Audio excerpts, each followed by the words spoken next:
Jake Morrison pressed his back against the cold rock and tried to catch his breath. The red dirt of planet Kepler 442b was everywhere, in his boots, his hair, and coating his rifle.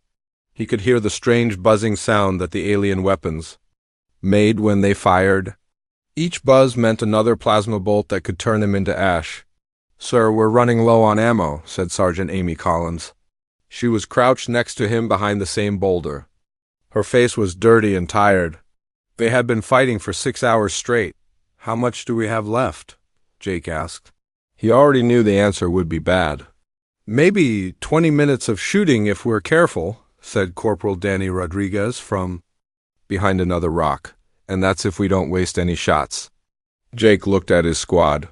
5 soldiers, all depending on him to get them home. The Zephyrian aliens had surprised them during what was supposed to be a simple scouting mission. Now they were trapped in a valley with enemy forces on 3 sides. The 4th side was a cliff that dropped straight down for 200 feet. The buzzing sounds got closer. Jake could see the blue glow of plasma weapons through the rocks. The aliens were moving in for the final attack. "Sir, what do we do?" asked Private First Class Tony Martinez.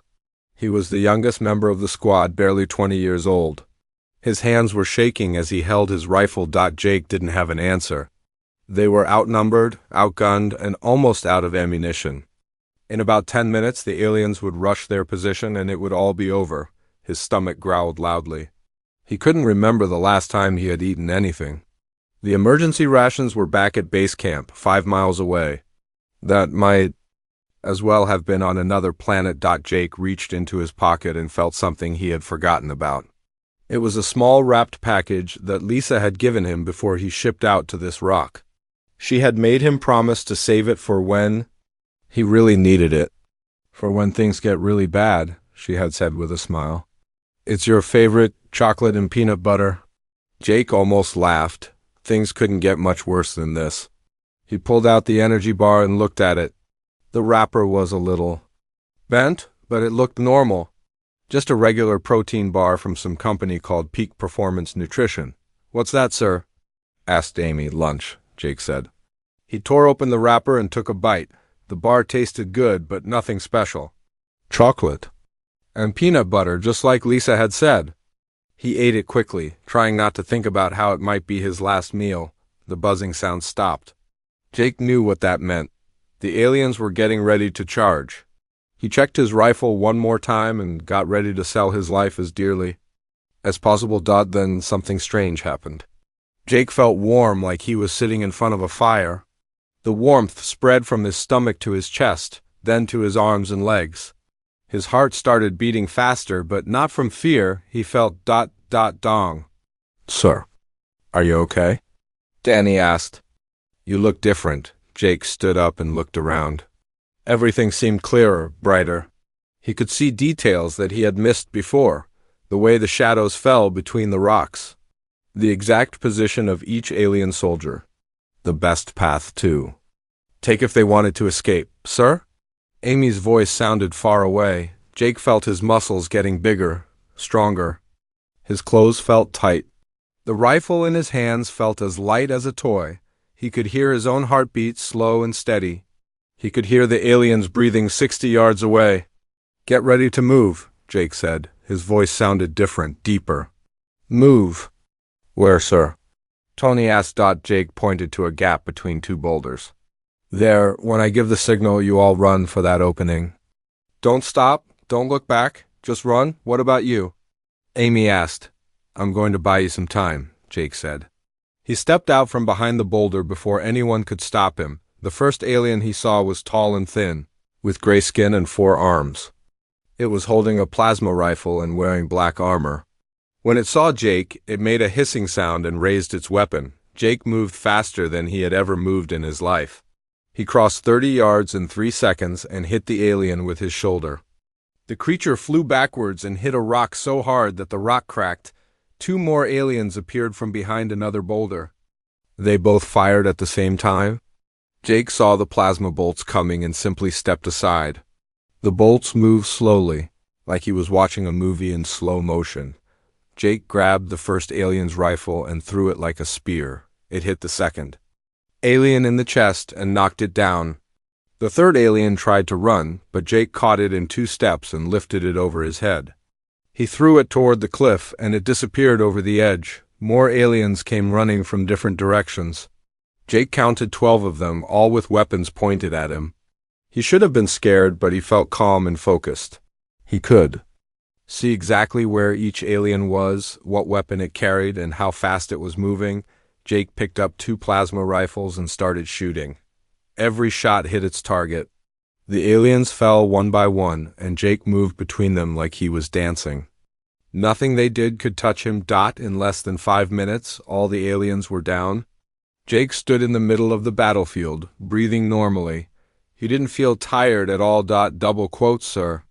Amy called out, "How did you do that?" Jake looked at his hands. They were still bigger than normal, and he could feel power flowing through his muscles. Whatever was happening to him, it was still happening. "I don't know," Jake said, "but we need to get out of here. More aliens will come when these ones don't report back." He helped his squad out of the valley and led them back toward base camp. All the way back, Jake felt like he could carry all of them on his back if he needed to. The protein bar wrapper was still in his pocket, and he wondered what Lisa had really given him. Colonel Frank Hayes read the mission report 3 times before he looked up at Jake. The young lieutenant was sitting across from his desk, looking perfectly normal. Not like someone who had just taken down 12 alien soldiers by himself. "Lieutenant Morrison, this report is hard to believe," Frank said. "You're telling me that you single-handedly defeated an entire Zephyrian squad?" "Yes, sir," Jake said. "I know how it sounds, but it's all true. Sergeant Collins and Corporal Rodriguez saw everything. They can confirm what happened." Frank had already talked to the other squad members. Their stories all matched Jake's report exactly. Amy Collins had been in the Army for 8 years and had never lied about anything. Danny Rodriguez was one of the most reliable soldiers on the base.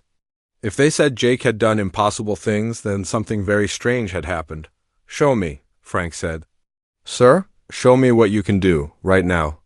Jake stood up and looked around the office. Frank had a heavy metal desk that normally took 2 people to move. Jake walked over to it and lifted it with one hand. He held it above his head like it weighed nothing. Frank's coffee mug fell off the desk and crashed to the floor. The colonel stared at his desk floating in the air. "Put it down," Frank said quietly. Jake set the desk back in place. "Sir, I still feel different, stronger. It's been 2 days since the mission, and I can still do things I couldn't do before." Frank picked up his phone and called Dr. Patricia Wells, the base medical officer. "Patricia, I need you to run every test you have on Lieutenant Morrison. Something impossible is happening, and I need to know what." An hour later, Jake was lying on a medical table while Dr. Wells ran scanner after scanner over his body. She took blood samples, muscle samples, and even a small piece of his hair. Her face got more confused with each test.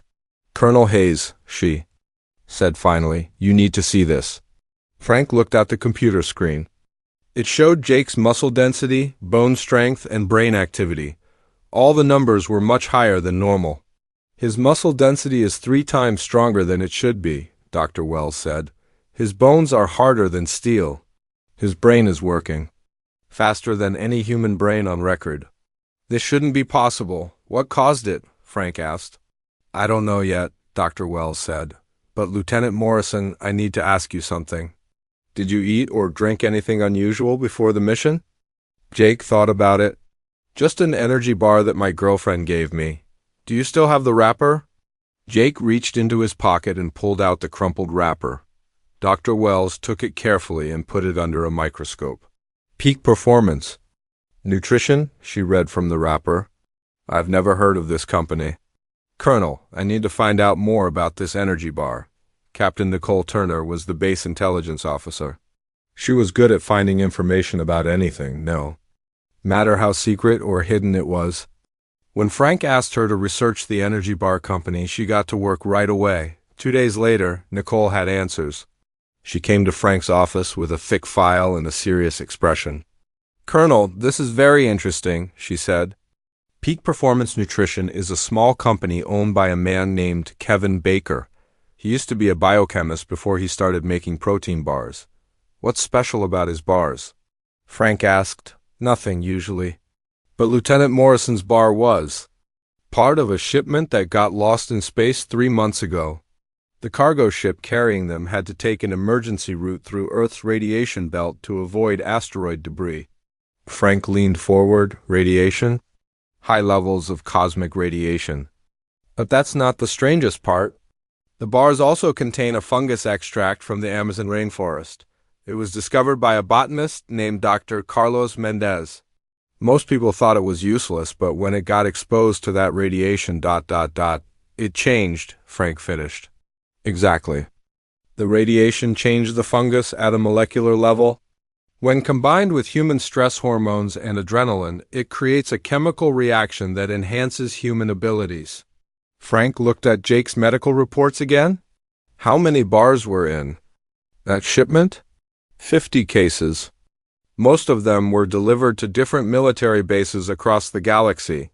But here's the important part. The enhancement only works when someone is in real danger. The stress has to be genuine, life-or-death fear. Dr. Wells had been listening from the doorway. That explains why Lieutenant Morrison changed during the battle, but not before. The fear and adrenaline activated the chemical reaction. Can we make more? Frank asked. Dr. Wells and I are working on it, Nicole said. But it's not easy. We need the exact same fungus, the same radiation exposure, and the same combination of ingredients. We're trying to recreate the process. Frank looked at Jake. Lieutenant, how do you feel about helping us with some experiments? Whatever you need, sir, Jake said. If this can help other soldiers, I'm ready. The next week was full of tests. Dr. Wells and her team tried to make new enhanced energy bars. They exposed regular bars to radiation, they added fungus extract, and they tried dozens of different combinations. Most of the attempts failed completely. Some test subjects got sick. Others showed no change at all. A few got slightly stronger, but nothing like what had happened to Jake. The breakthrough came when Private First Class Tony Martinez volunteered for a test. He was the youngest member of Jake's squad and had seen the enhancement work firsthand. I want to try it, Tony said. If it can help me protect my squad like Lieutenant Morrison protected us, I'm willing to take the risk. Dr. Wells had finally figured out the right combination. She gave Tony a carefully prepared energy bar that had been exposed to controlled radiation and contained the exact fungus extract from Dr. Mendez's research. Remember, she said, it only works if you're really scared. Real fear, not pretend fear. They put Tony in a training simulation that was designed to be as frightening as possible. Virtual aliens attacked him from all sides while he ate the energy bar. His heart rate went up, his adrenaline started flowing, and then ... it happened. Tony's muscles grew bigger, his movements became faster, and his aim became perfect. He defeated the entire simulation without getting hit once. It works, Dr. Wells said with excitement. We can recreate the enhancement. But Frank was thinking about bigger things. If they could enhance human soldiers, what would that mean for the war against the Zephyrians? What would it mean for humanity's place in the galaxy? He looked at Jake and Tony, both of whom were now permanently stronger than normal humans. Even after the enhancement wore off, they kept about 20% of their new abilities forever. Gentlemen, Frank said, I think we're about to change the course of this war. Dr. Rachel Kim stared at the failed experiment and rubbed her tired eyes. This was the 10th energy bar that had made a test subject sick this week. The soldier who had volunteered was throwing up in the bathroom, and Dr. Wells was taking care of him. This isn't working, Rachel said to Dr. Wells when she came back. We've tried everything. Different radiation levels, different fungus amounts, different timing. Nothing gives us the same result as Lieutenant Morrison's bar. Dr. Wells sat down heavily in her chair. They had been working for 3 weeks straight, trying to recreate the enhancement. They had made some progress, but it wasn't enough. What are we missing? Patricia asked. Rachel looked at all their data on the computer screen. They had charts showing radiation levels, chemical compositions, and test results. Something was wrong with their approach, but she couldn't figure out what. "Maybe we should talk to Lieutenant Morrison again," Rachel said, "and Private Martinez. They're the only two people who have successfully used the enhancement." They called Jake and Tony to the lab. Both soldiers looked healthier and stronger than normal people. Even though their enhancement had worn off, they still kept some of their new abilities. "We need to understand exactly what happened to both of you," Dr. Wells said. "Every detail, no matter how small." Jake thought carefully before answering. "I was scared, really scared. Not just worried about dying, but scared that my squad would die because I couldn't protect them. I ate the bar because I was hungry and desperate." "How did you feel right after eating it?" Rachel asked. "Warm, like drinking hot coffee on a cold day. Then strong. Then different, like I could do anything," Tony nodded. "Same for me during the simulation, but the fear had to be real. When I tried to fake being scared, nothing happened." Dr. Wells looked at her notes. "The enhancement only works when you're genuinely afraid for your life or the lives of people you care about. It's not just about adrenaline, it's about the specific type of fear that comes from protecting others." Rachel suddenly understood. It's not just a chemical reaction. It's psychological too. The human brain has to believe that becoming stronger is the only way to save people. "That's why our lab tests keep failing," Dr. Wells said. "We're trying to create the enhancement in a safe environment. But safe environments can't create the right kind of fear." They decided to try a different approach. Instead of laboratory tests, they would create real combat situations. Not simulations, but actual battles where failure meant death. The opportunity came 2 weeks later. Intelligence reports showed that a Zephyrian force was attacking a small human mining colony on the planet, Kepler 186f. The colony had only 12 defenders against 50 alien soldiers. Colonel Hayes called Jake into his office. "Lieutenant, we have a mission for you. And this time, you won't be going alone." Jake looked at the mission briefing. "Sir, you want me to take a squad of enhanced soldiers?" "If they can be enhanced," Frank said. "We're going to give energy bars to volunteers and send them into real combat. It's the only way to test if our recreated bars actually work." The volunteers were all soldiers who had seen Jake's enhancement work. They knew the risks, but they also knew the potential rewards. Sergeant Amy Collins volunteered first. "I was there when Lieutenant Morrison took down those aliens," she said. "If I can do the same thing, I want to try." Corporal Danny Rodriguez also volunteered, along with 6 other soldiers. They all knew that the enhanced bars might not work, or might make them sick, or might even kill them.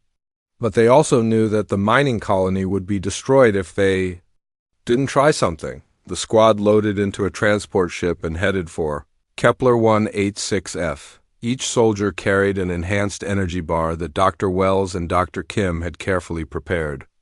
They also carried regular weapons and equipment in case the enhancement didn't work.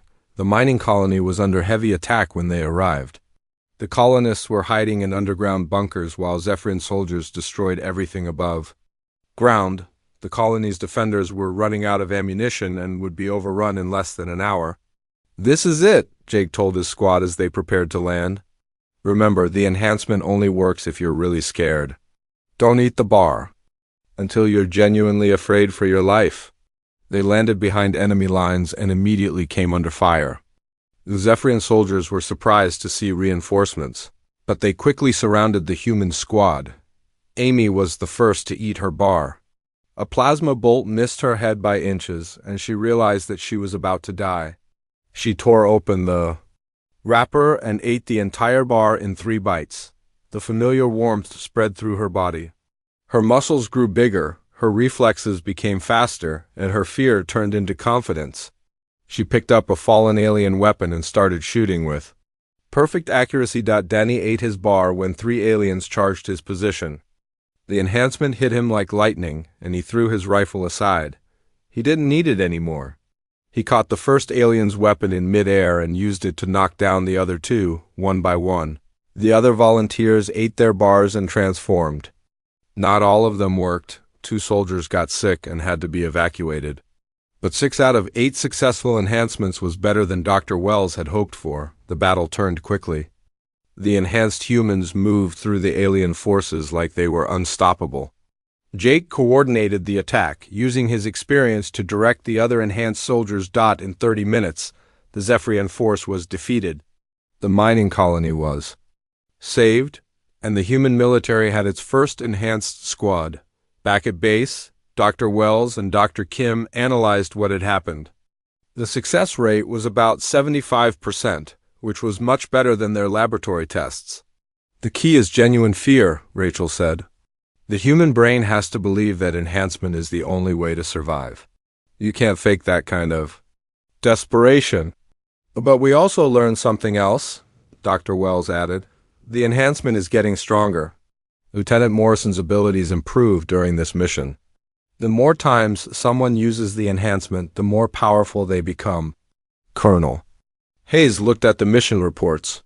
His enhanced soldiers had not only won the battle, but they had done it with 0 casualties. Normal human soldiers would have lost at least half their squad in the same fight. How many more enhanced bars can we make? He asked. As many as we want, Dr. Kim said.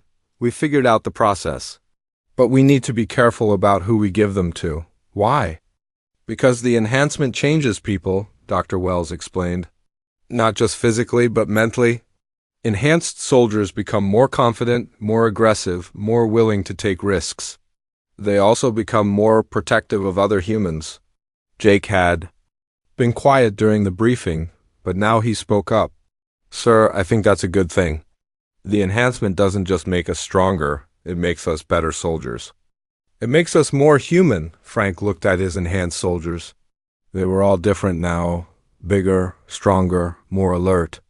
But they were also more united, more determined to protect their fellow humans. Gentlemen, he said, I think we're ready to take this war to the aliens. But first we need to train more enhanced soldiers, a lot more. News of the enhanced human soldiers spread through the galaxy faster than light-speed travel. On the Zephyrian homeworld, War Marshal Kithara listened to the battle reports with growing concern. Her forearms clicked nervously as she read about impossible human victories. 12 humans defeated 50 of our best warriors, reported Subcommander Zethel. The humans moved faster than our targeting systems could track. Their strength was beyond anything we have seen. Kithara's black eyes narrowed. Impossible. Humans are weak. They die easily. This must be some kind of new weapon or armor. No, War Marshal. Our spies confirm that the humans are using only standard equipment, but their bodies have been changed somehow. They have become stronger, faster, more dangerous. Kithara stood up from her command throne. Her gray skin was covered in the ritual, scars of a veteran warrior. She had fought humans before and had never been impressed by their abilities. How many of these enhanced humans exist? She asked. Intelligence suggests there are now over 300 of them, spread across 12 different human military bases. The number is growing rapidly. 300 enhanced humans should not concern us, Kithara said. We have millions of soldiers. But, War Marshal, each enhanced human is worth dozens of normal soldiers, and they are teaching other humans to fight differently. Even the unenhanced humans are becoming more dangerous. Meanwhile, on Earth, Lisa Park was reading a letter from Jake. She had been promoted to commander and was now in charge of training new enhanced soldiers. The letter described the latest battle victories and how the enhancement was changing the war. My dearest Lisa, the letter said, I wish you could see what's happening out here. The energy bar you gave me has changed everything. Not just for me, but for all of humanity. We're winning battles that should have been impossible. Lisa smiled as she read. She had no idea that her simple gift would become so important. The Peak Performance Nutrition Company was now working directly with the military to produce enhanced energy bars. Kevin Baker, the company owner, had become one of the most important people in the war effort. But the best part, Jake's letter continued, is that the enhancement brings out the best in people. Enhanced soldiers don't just fight harder, they fight smarter, they protect each other better. They never give up, even when things look hopeless.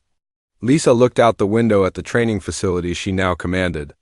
Enhanced Response Team Alpha was preparing for their next mission. 50 enhanced soldiers were practicing combat techniques that would have been impossible for normal humans. The soldiers could jump 30 feet in the air, lift vehicles over their heads, and run faster than ground cars. But more importantly, they worked together like a perfect team. The enhancement seemed to make them more connected to each other and more committed to protecting innocent people. "Commander Park," said Captain Bill Watson, her second in command, "we just received new orders from command. The Galactic Defense Coalition wants to meet with us." Lisa looked at the official message. The Galactic Defense Coalition was made up of 7 different alien species that had been fighting the Zephyrians for 50 years. They had never wanted human help before, considering humans too primitive and violent. "They want to see enhanced humans in action," Bill explained. "This could be our chance to join the galactic community as full members." The meeting was scheduled to take place on the neutral planet Kepler 452b. Ambassador Helen Roberts would represent Earth's government, while General Peter Brooks would represent the military. Lisa and her enhanced soldiers would provide demonstration of human capabilities. The alien delegates were impressive. The Harmony Collective sent 3 of their tall, blue-skinned diplomats. The Crystal Mines brought their living rock representatives.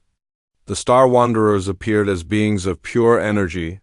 4 other species sent their own ambassadors.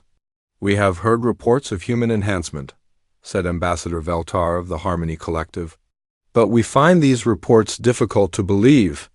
Humans have always been considered a minor species." General Brooks smiled. "Would you like to see a demonstration?" They moved to a large testing arena. The alien delegates sat in protective observation areas while Lisa brought out 10 enhanced soldiers.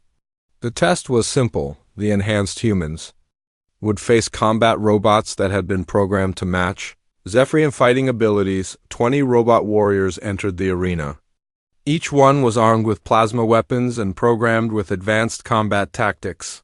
In normal circumstances, 10 human soldiers would have no chance against such opposition. "Begin demonstration," announced the arena computer. The enhanced soldiers moved like a coordinated dance. They dodged plasma bolts, leaped over obstacles, and worked together with perfect timing. Private First Class Tony Martinez grabbed a robot and threw it 50 feet across the arena. Sergeant Amy Collins caught a plasma bolt with her bare hands and threw it back at another robot. In less than 5 minutes, all 20 robots were destroyed. The enhanced humans weren't even breathing hard. The alien delegates sat in stunned silence. Ambassador Veltar's blue skin had turned pale. "This is impossible," whispered the Crystal Mind representative. "No biological species should be capable of such feats." "How many enhanced humans exist?" asked the Star Wanderer delegate. "Currently, we have about 500 enhanced soldiers," General Brooks answered. "But we're training more every day. We expect to have 5,000 enhanced soldiers within a year." The aliens looked at each other nervously. 5,000 enhanced humans could probably defeat the entire Zephyrian military by themselves.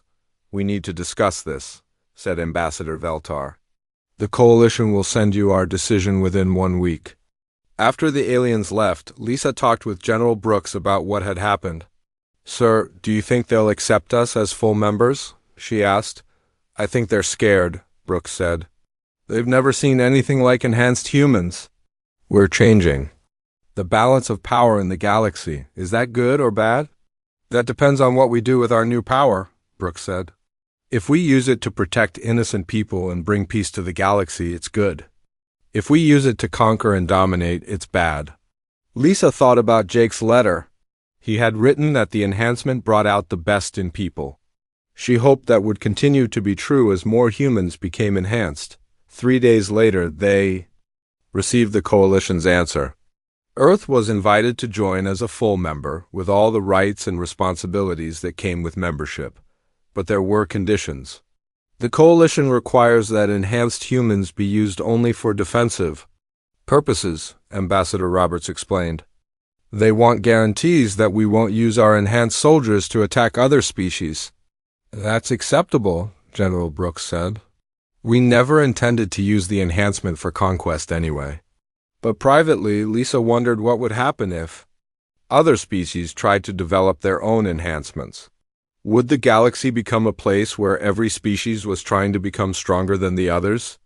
She thought about Jake's energy bar and how a simple gift between two people in love had changed the course of galactic history. Sometimes the most important moments came from the smallest acts of kindness. "Commander Park," said Captain Watson, "we just received a priority message from the front lines. The Zephyrians are massing for a major assault on Proxima Centauri b. They're bringing their entire fleet." Lisa looked at the tactical display. The Zephyrian Empire was preparing for one final, desperate attack. They wanted to destroy the enhanced humans before the enhancement could spread further. "Send word to all enhanced units," Lisa ordered. "It's time to end this war." Major Jake Morrison stood on the bridge of the human warship Liberty and watched the Zephyrian fleet approach Proxima Centauri b. There were more enemy ships than he had ever seen in one place, over 200 vessels of different sizes, all bristling with weapons.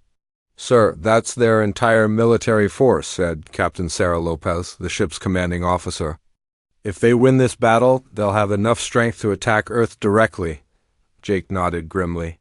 He had been promoted twice in the past year as enhanced human soldiers proved themselves in battle after battle.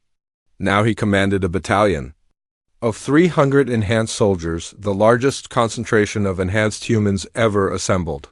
"How long until they reach the planet?" Jake asked. 6 hours, Sarah replied.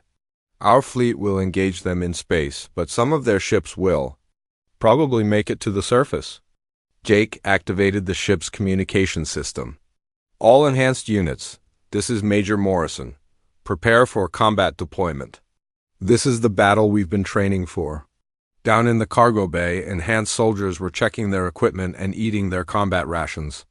Each soldier carried several enhanced energy bars, enough to maintain peak enhancement for hours of fighting. Private First Class Tony Martinez was now a sergeant, leading his own squad of enhanced soldiers.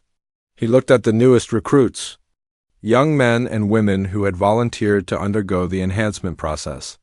"Remember," Tony told them, "the enhancement only works if you're genuinely afraid. But once it kicks in, trust your instincts. Your body will know what to do." The battle began in space. Human and Zephyrian ships exchanged fire with weapons that could destroy entire cities.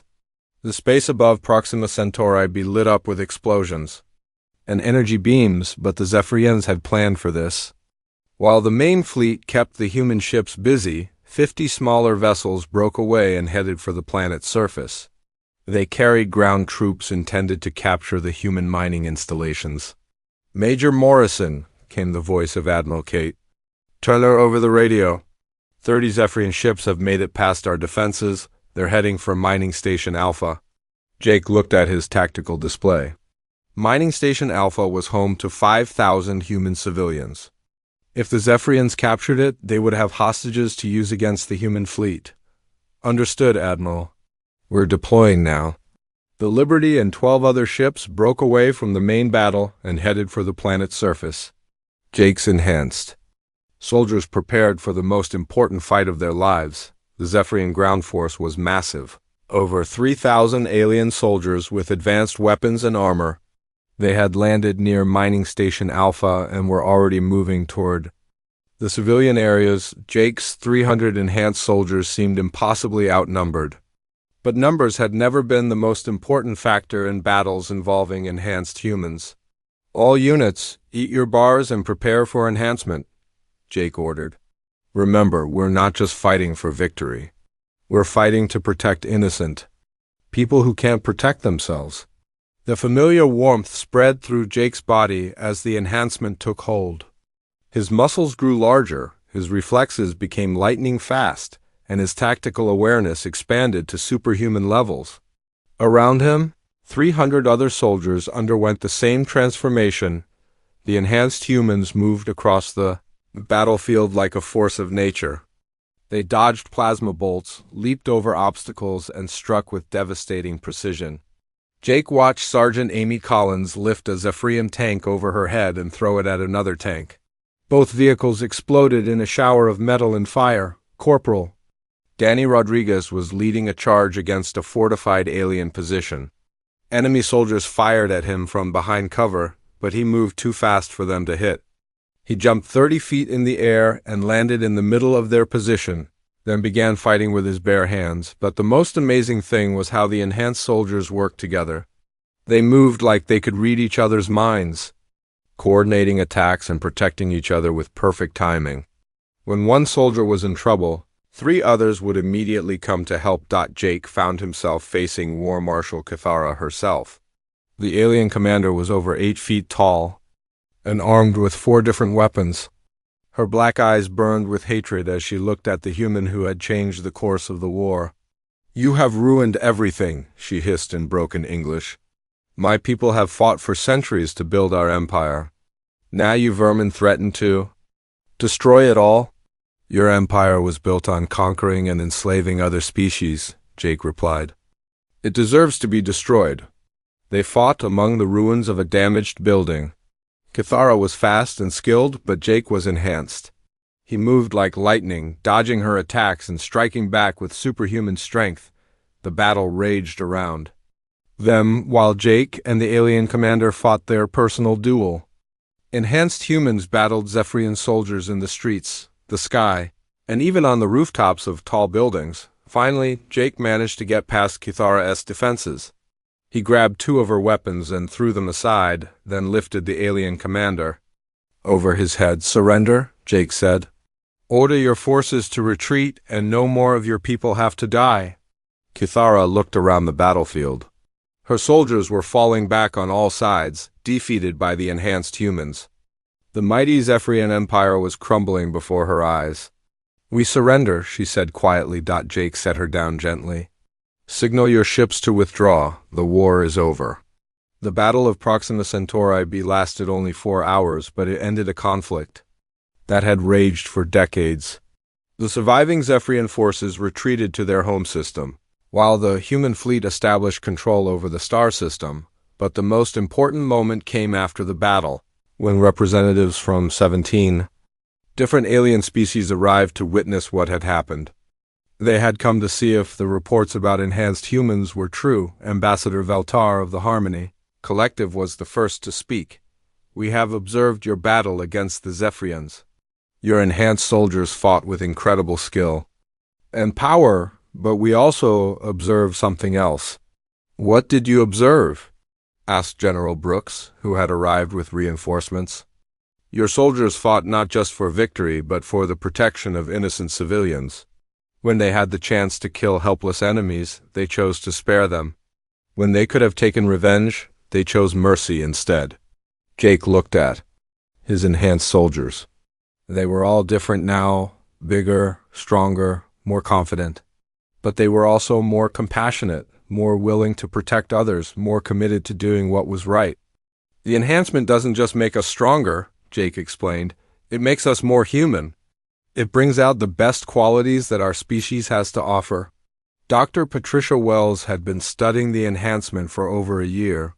She had discovered that the radiation-altered protein didn't just enhance physical abilities, it also enhanced emotional intelligence, empathy, and the instinct to protect others. "We tested the enhancement on volunteers from other species," she explained to the alien delegates. "It doesn't work the same way. Some species show no effect at all. Others become unstable or aggressive. Only humans experience the full enhancement while retaining their moral compass." The Crystal Mind representative spoke in a voice like grinding stone. "This suggests that humans possess unique psychological characteristics that allow them to handle enhanced power responsibly." "What characteristics?" asked the Star Wanderer delegate. Jake thought about all the enhanced humans he had served with. Amy Collins, who had used her strength to protect wounded soldiers. Danny Rodriguez, who had risked his life to save alien civilians. Tony Martinez, who had shared his enhanced abilities with rookies to keep them safe. "We fight for something bigger than ourselves," Jake said. The enhancement works because it's powered by our willingness to sacrifice for others. Humans become strongest when we're protecting the people we love. The alien delegates looked at each other with new understanding. They had spent centuries trying to understand what made humans different from other species. Now they had their answer. The Galactic Defense Coalition formally recognizes humanity as a full-member species, Ambassador Veltar announced. Furthermore, we invite humans to take a leadership role in maintaining peace throughout the galaxy. 3 months later, Jake stood in a small chapel on Earth, wearing his dress uniform and watching Lisa walk down the aisle toward him. She looked beautiful in her white dress, and he could hardly believe that her simple gift had changed the course of galactic history. The wedding was small and private, attended only by family and close friends. But many of the guests were enhanced soldiers who had served with Jake during the war. They formed an honor guard as the couple walked out of the chapel. At the reception, Jake stood up to make a toast. He held up an energy bar, the same brand that Lisa had given him before his deployment. 2 years ago, Lisa gave me this energy bar because she was worried about me, Jake said. She wanted to make sure I had something to eat if I got hungry. She had no idea that her gift would change the war, change humanity's place in the galaxy, and change the course of history. He looked at Lisa, who was smiling and crying at the same time. But I think that's the point, Jake continued. The most important things in life don't come from grand gestures or carefully planned strategies. They come from simple acts of love and caring. They come